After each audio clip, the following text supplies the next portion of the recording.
आज इथे कायदा विभागाचे संस्थापक राज असरोणकरजी यांनी भ्रष्टाचार विरोधात एल्गार पुकारलेला आहे.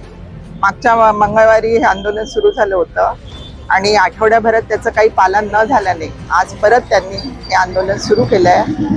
शासकीय नियमानुसार जे काही मुद्दे असतात ते प्रकर्षाने घेऊन ते नेहमी कायद्याने वागा या संघटनेतर्फे ते लागू करतात आणि प्रशासनाला त्याची अंमलबजावणी करण्यास भाग पाडतात.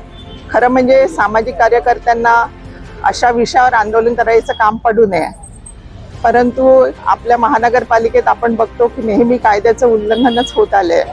GR व्यवस्थितपणे कुठेच पाळले जात नाही, तर ते GRची होळी करणार आहेत. माझं असं म्हणणं आहे की अशी वेळ कोणत्याही सामाजिक कार्यकर्त्यावर येऊ नये. एक विरोधी पक्षनेता म्हणून नेहमी आम्ही कायद्यानुसार वागण्याचाच प्रयत्न करतो आणि जे काही कायद्याच्या विरुद्ध किंवा पालिकेत पण जे काही घडतं तर त्या संदर्भात आम्हाला कसं सपोर्ट करता येतं.